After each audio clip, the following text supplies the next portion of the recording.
De l'UMOA, Monsieur le Président de la CPF, Madame la Présidente du Collège régional des femmes du MOPA,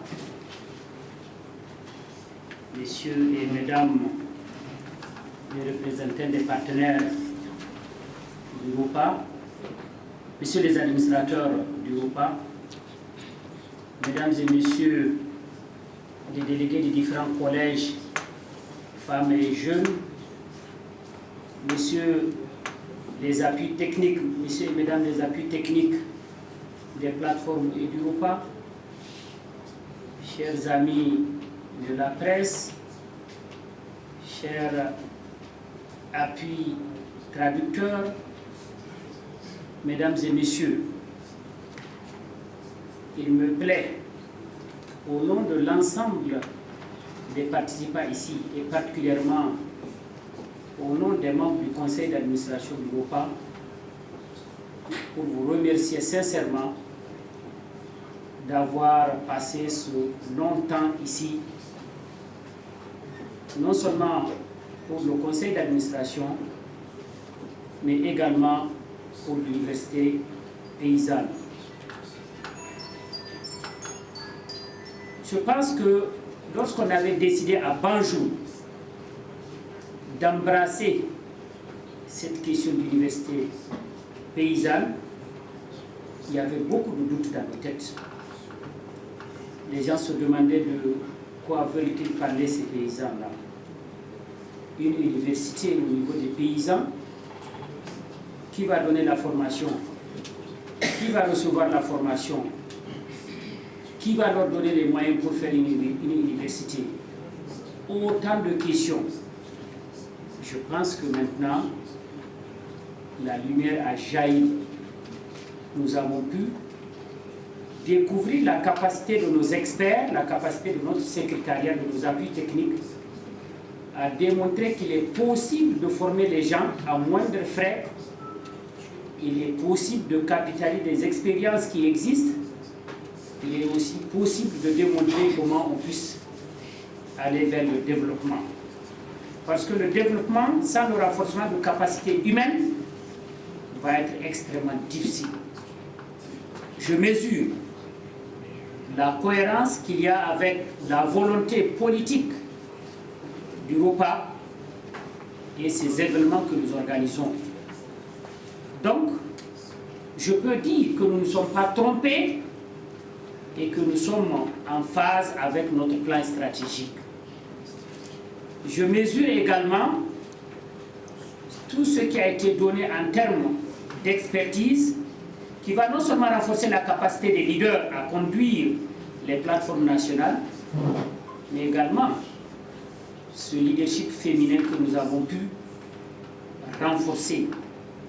Parce que, comme on le dit, quand vous voyez un monsieur crier dire que lui ça va, c'est parce qu'au niveau de sa famille, la femme a pu faire son travail. Je pense que les organisations paysannes et les producteurs que nous sommes, sans les femmes, il va être extrêmement difficile de pouvoir développer notre réseau, développer notre mouvement. S'agissant de la jeunesse, j'ai écouté avec beaucoup d'attention le message qui m'a été transmis, le message lancé aux leaders que nous sommes. Nous allons nous organiser pour que nos enfants ne meurent plus en pirogue, pour qu'on puisse effectivement installer nos jeunes au niveau du secteur agricole, dans le milieu rural, mais aussi avec beaucoup de conditions, parce que sans ces soutiens, il va être extrêmement difficile de pouvoir vivre dignement avec les autres jeunes en milieu rural. L'Europa va essayer de développer toutes les stratégies possibles pour effectivement renforcer la capacité des jeunes, mais aussi de leur doter des moyens nécessaires pour produire suffisamment, produire en quantité, produire en qualité, mais également entreprendre d'aller vers le marché et devenir des entrepreneurs agricoles. Monsieur le commissaire, je crois que c'est avec moi que vous avez entendu le message. Alors je pense qu'avec vous, nous allons faire un long chemin, surtout que vous êtes en train de vouloir développer les filières, vous êtes en train de vouloir développer l'agriculture. Je pense que la meilleure façon de nous soutenir, c'est de nous aider à soutenir ces jeunes, c'est de nous aider à investir dans l'agriculture parce que c'est là la porte d'entrée pour non seulement réduire la pauvreté, mais également créer de la richesse, mais créer aussi des emplois. C'est le lieu aussi pour moi de vous dire, nous avons appris, mais qu'est-ce que nous allons faire avec ce que nous avons appris? Je pense qu'il est important que chacun prenne un engagement ici, pour que d'abord, dès son retour, faire une restitution, mais également pousser pour qu'on aille encore de l'avant, parce que nous avons un défi. Hier, on était ici sur les questions des APE, la question de l'accaparement de terre était là, les questions de semences, autant de défis pour nous. La région nous attend, la population accroît, donc nous devrons mobiliser beaucoup de ressources, beaucoup d'énergie, beaucoup d'intelligence pour qu'on ait des alliances stratégiques pour pouvoir vaincre la faim, changer l'image de notre continent. Je vais aussi vous demander de remercier sincèrement le directeur de l'agriculture de l'UMOA. J'imagine qu'il a fallu